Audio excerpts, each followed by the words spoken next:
This is 36 rounds of .303. That is an SMLE rifle, and that is a 300-yard target. So guess what we're going to go do?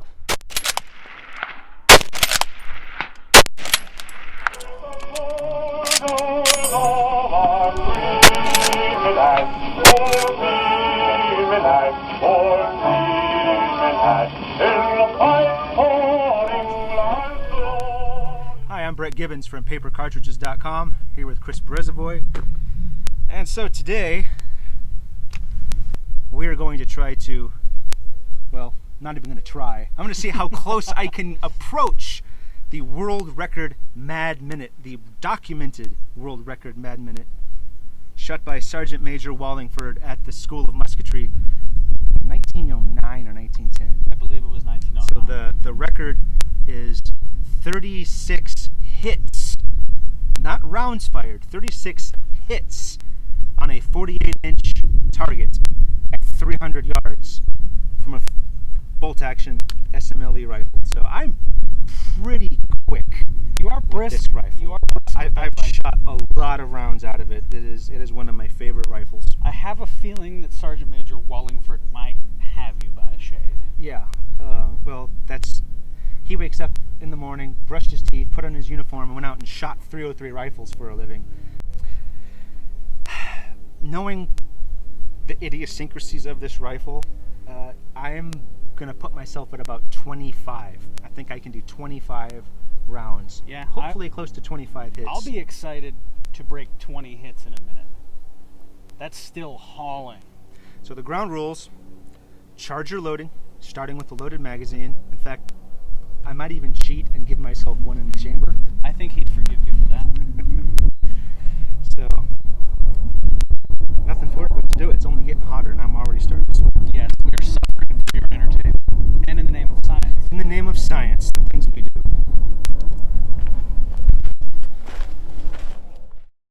So before you start commenting below saying, "There was no such thing as a mad minute," I need to quickly clarify the historic mad minute and why I'm shooting at a 4-foot target at 300 yards. There was no mad minute in the British Army musketry doctrine before the First World War. The closest you had was 15 rounds rapid that was fired at the second-class figure target at 300 yards. For more information on the historic courses of musketry shot by the British Army in this era, I have to refer you to Rob's outstanding videos on the subject over on his channel at British Muzzleloaders. What we call a mad minute today usually refers to 60 seconds of loading and firing, trying to get off the maximum number of rounds. It certainly was not part of any organized training performed by British soldiers in the early 20th century. Our modern idea of what a mad minute is comes from demonstrations that were shot by instructors at the School of Musketry at Hythe to highlight the maximum theoretical capability of the Lee-Enfield rifle. There was never an expectation that ordinary soldiers would shoot to this standard or even be trained on it. As we've already mentioned, the record was set by Sergeant-Major Wallingford in 1908 with 36 hits on a 4-foot second-class figure target at 300 yards. Now, some people say the actual record was shot by a sergeant instructor Snoxel, who got 38 or more, depending on which version of the story you believe, hits on a 24-inch square target, so 2 feet square instead of 4 feet square. I don't believe this. There's no historical evidence for a sergeant instructor Snoxel on the rolls of the School of Musketry at Hythe. Unlike this mysterious sergeant instructor Snoxel, Sergeant Major Wallingford was a real person with an incredible service history. He was commissioned and fought at Gallipoli, where he was extremely effective with both the rifle and the machine gun. Some accounts credit him with shooting over 700 Turks over the course of the Gallipoli campaign. So now that we've preempted the YouTube comment warriors, let's do some shooting.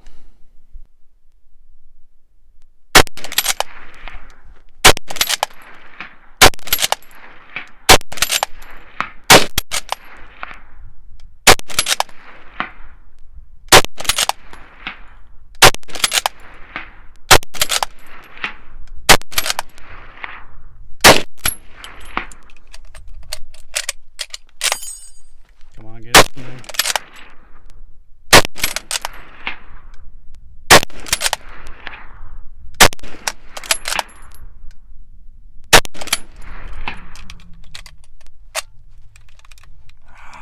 There's that lovely rim jam.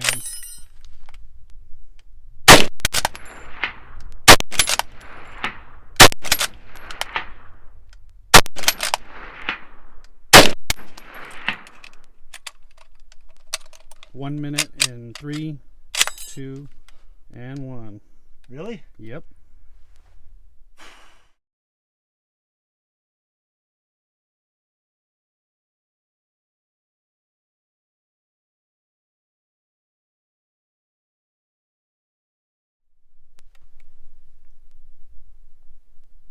Ready. Fire.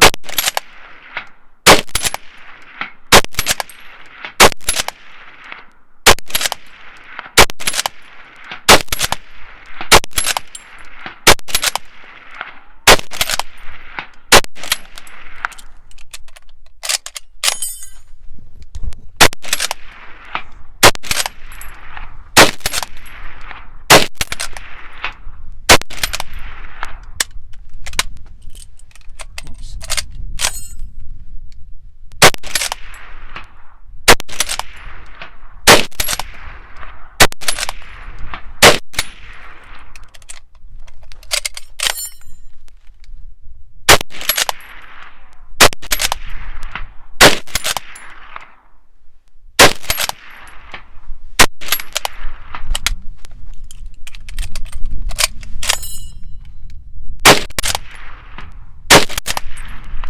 Time.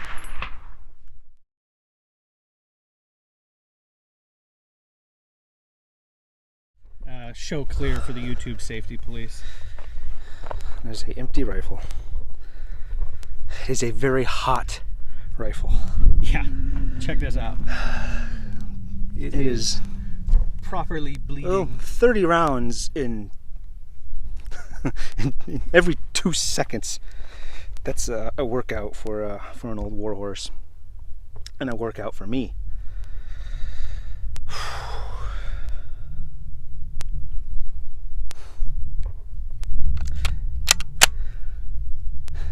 Actually, more than I expected.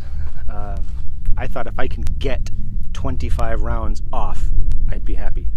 And it was 29? 29. 29. I can't count. I'll have to recap the footage and count No. hits. We also need to do this again. This is the complaint reel. Okay. Yes. So here's This is the racing here's the driver's excuse excuses. the excuse parade.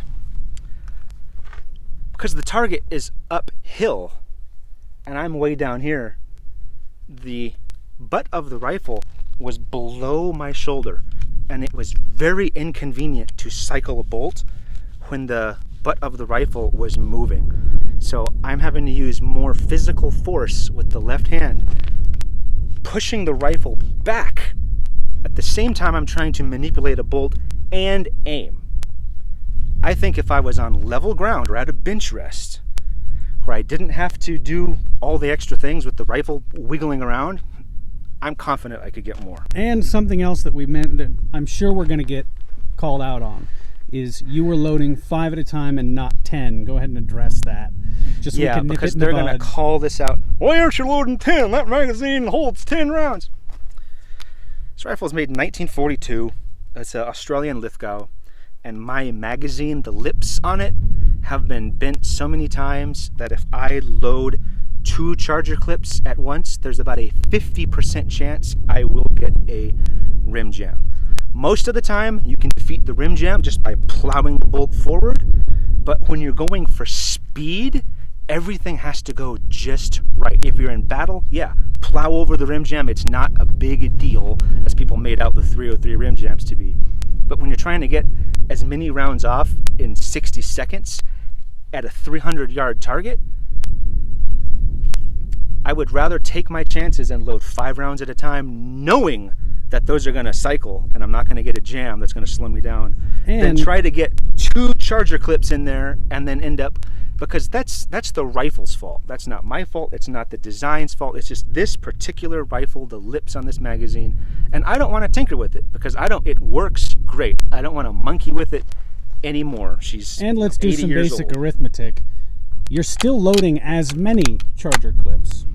Right. You're just not loading them in sequence. I think it would probably save me a second loading 2 versus loading 1, because if you're loading 2, it's only going to save you that second if it works. right.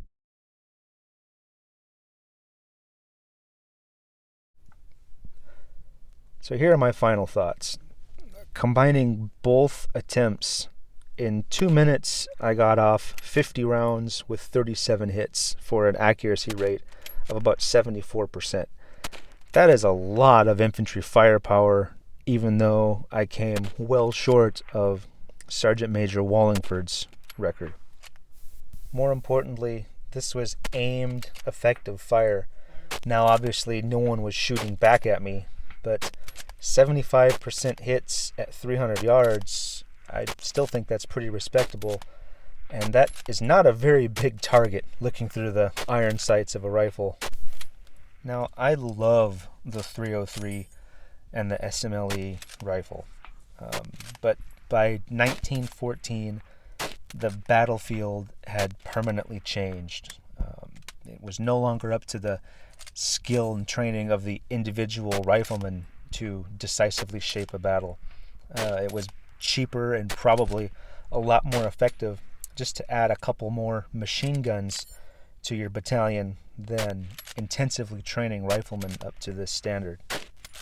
The Mad Minute is a really fun shoot and definitely emphasizes the capabilities of the SMLE, but it shouldn't be seen as anything much more than that. I'm certainly looking forward to trying it again.